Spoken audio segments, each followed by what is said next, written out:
The engineering design process. The unit big idea.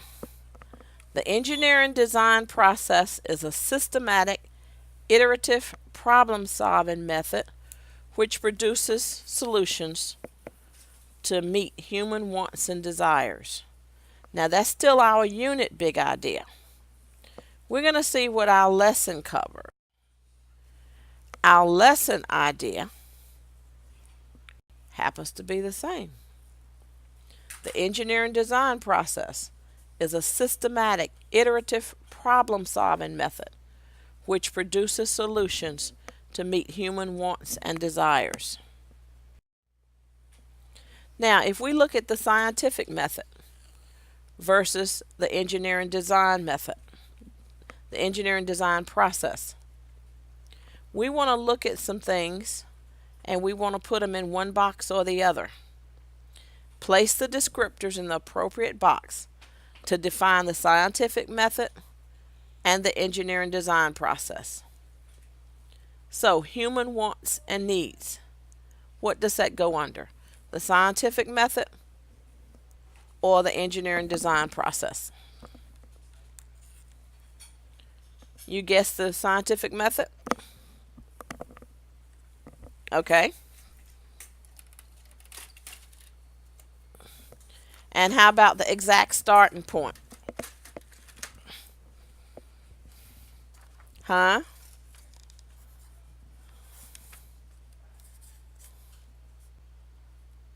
Human. So that was 1 was scientific, 1A and 2A. How about continuous improvement? That's 3A. Huh? No guesses? Okay. 3A is open. How about design? Okay, so 4A is engineering. How about a hypothesis? Scientific, so 2A. How about closed-ended?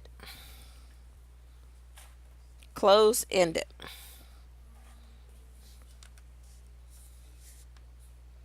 Okay, so that's 2B.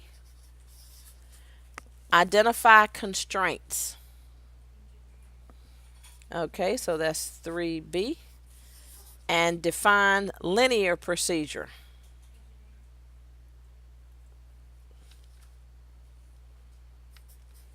That's 4B. Huh? No, we're going to find out. Some of them are. Now, answers to the previous task. A scientific method. You're going to know exactly what you're starting with.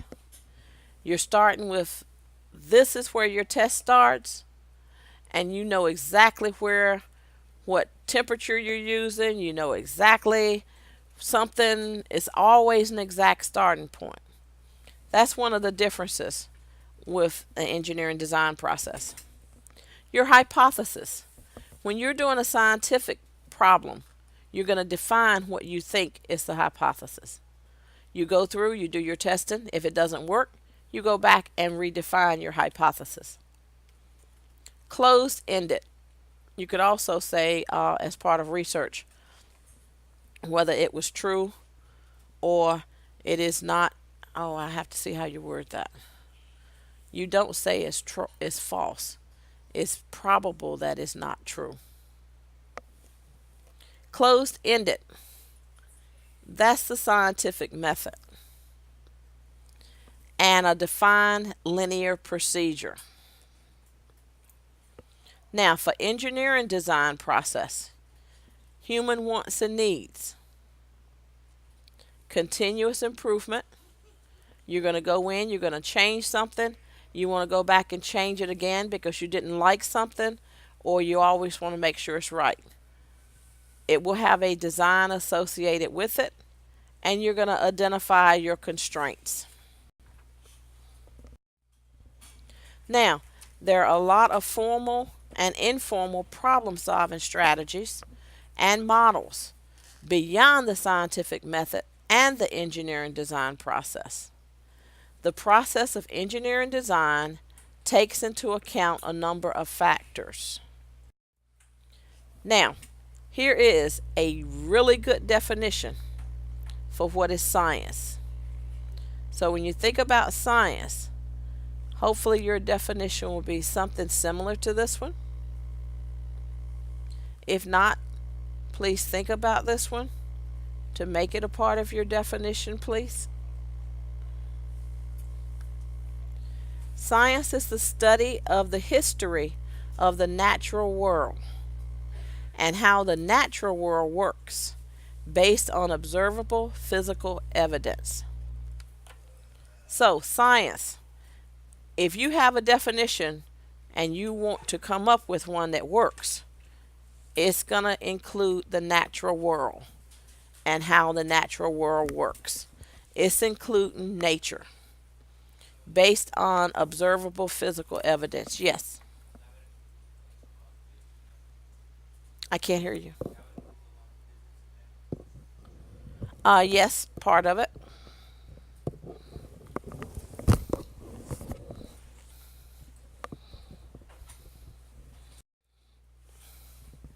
The scientific method. Processes of discovery and demonstration. You're going to observe your phenomena. You're going to form a hypothesis. You're going to come up with your experimentation. You're going to define what experimentation you're going to use. You're going to come up with your conclusion. You come up with a conclusion. Steps of the scientific method. You're going to name the problem or question. You're going to form your hypothesis and make a prediction.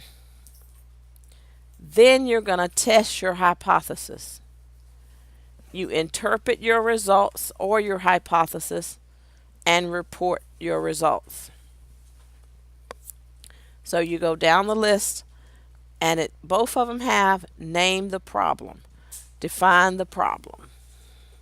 Because if you don't know what the problem is, you won't be able to fix it. What is engineering design?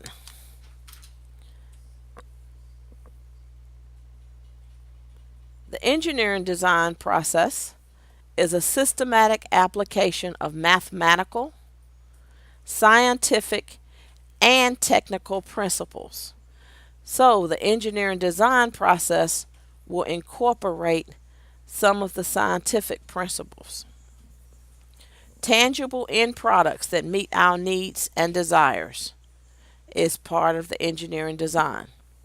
The process of engineering design takes into account a number of factors.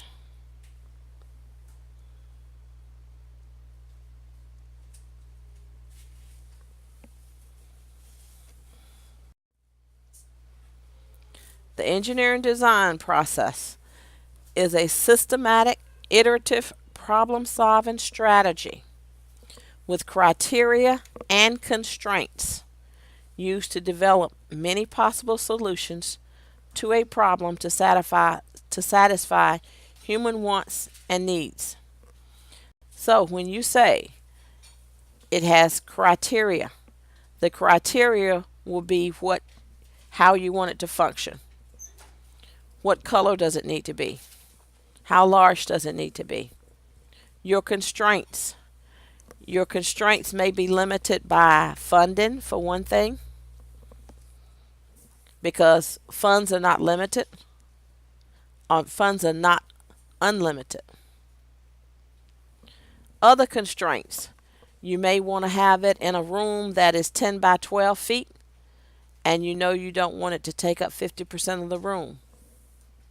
That's a constraint.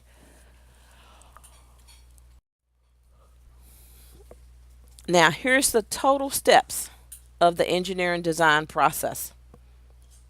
This is the formal step. You define a problem, number one. Number two, you brainstorm possible solutions. What's brainstorm, guys? Yep. Yep, and you throw out ideas. Let me move that. Can you all see this? Now that's better. Now, number three, you generate ideas. You take your brainstorming solutions and you start generating ideas of what will work. Next, you want to research your ideas and explore possibilities. What can you afford? What would work in your situation? What can be done in the time frame you need it done?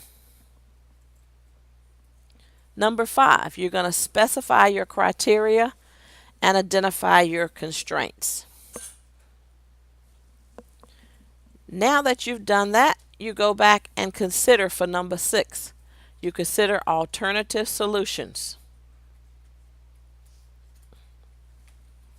Number seven, you select an approach. Which way are you going to do it? Okay, you've decided now we're going to do it this way instead of that way. So you've selected your approach.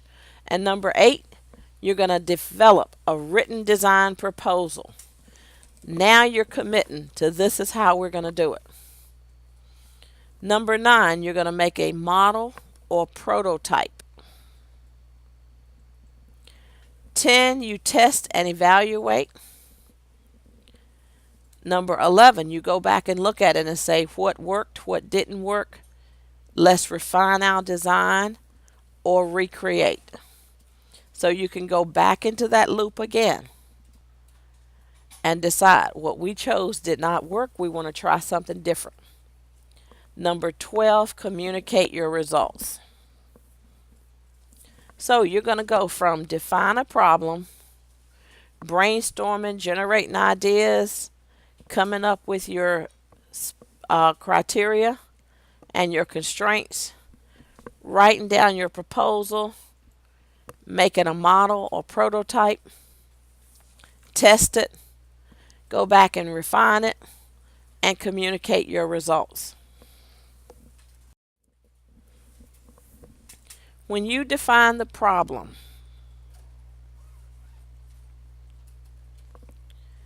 the designer wants to know what is going to happen, what human need or want exists to solve the problem. Why am I doing it?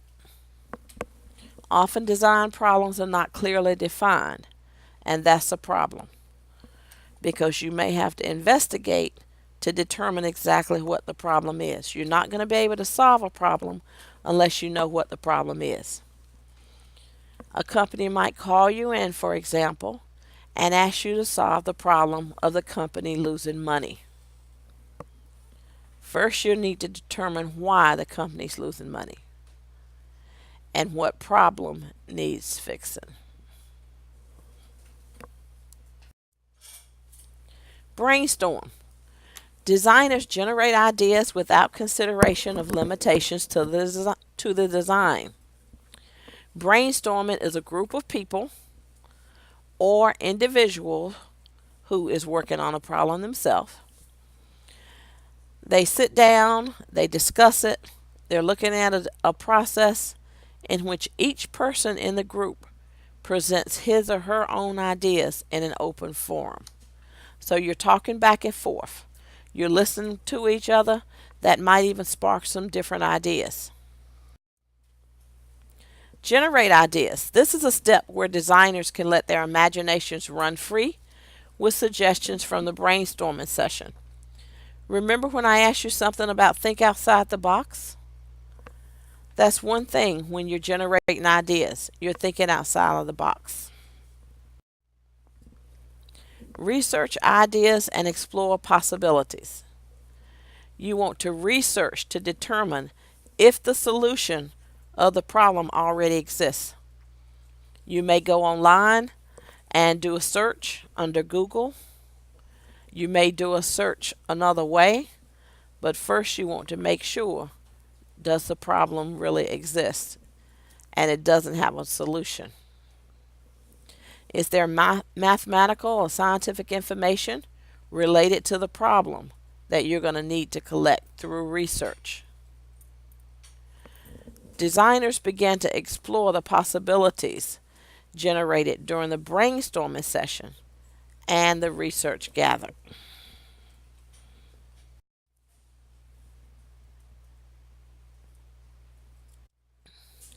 Next, you want to identify your criteria and specify your constraints.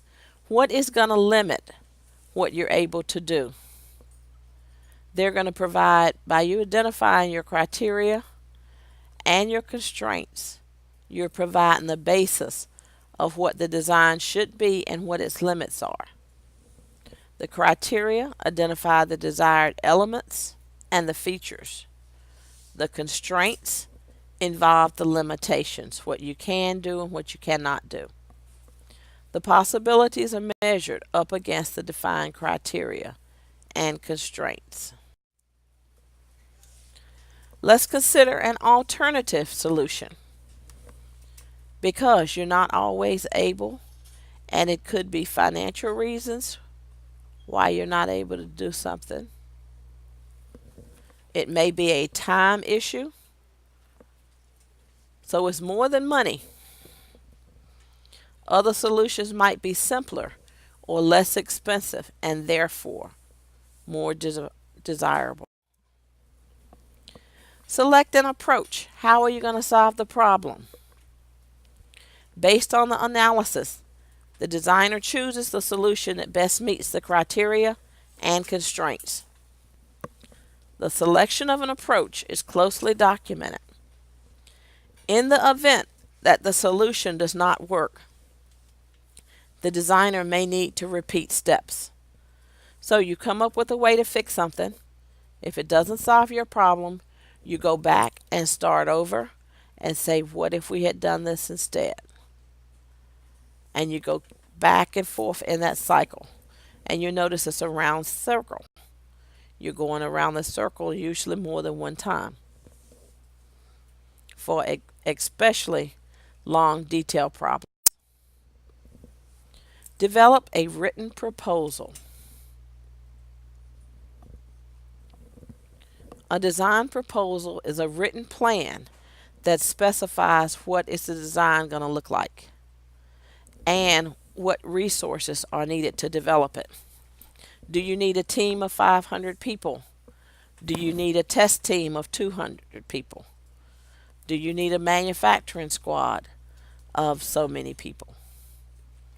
It can be communicated through sketches, drawings, models, and written instructions. Make a model or prototype. Now, it's important to know what you're working with. So, if you're building an airplane, chances are you would make a model. You're not going to have the real thing because of the size involved. So you may have a model if you want to look and see what it's going to look like. What are the specs like? Versus going out, getting in it, flying. Models allow designers to make a smaller version to save time and money. Physical, mathematical, graphic models are used. So it can be physical, it could be mathematical, or it could be graphics. A prototype performs exactly as the final solution and is used for testing. A prototype, huh? A mock-up physically looks like the final solution, but does not perform as the final solution. Let's repeat that one. A mock-up physically looks like the final solution, but does not perform as the final solution. A prototype performs exactly as the final solution and is used for testing. Models and or prototypes are tested. Does the design meet your established criteria? What areas need refinement? Data is collected from testing to assist in the next step. Now you want to go back and change your design. You want to change something because you didn't quite like that. You want to change it from a red speck to a blue speck, something you had on it. You don't like the color. You may not like the texture. Based on the evaluation and testing results, designers refine the design of the product. Refreshment and optimization include the function, making it work better, economic, giving it market appeal, and ethical, making it safer.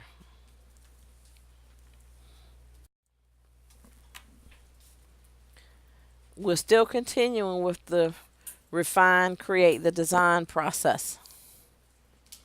The product is then mass produced. So the product is mass produced, and you'll see more than two or three of them made. The product is then mass produced to be sold to the target market. Designers and engineers will be working together for a cost effectiveness and time efficient process for producing the product.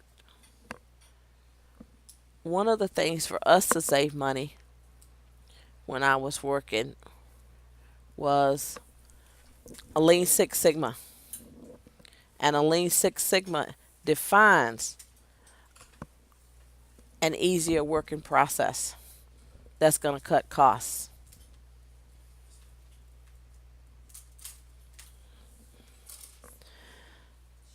Refine, create the design. Continue. The product is then mass produced to be sold to the target market. So mass produced means you're going to make more than just a few of them. Designers and engineers work together, and they're going to design a cost effectiveness and time efficient process for producing the product.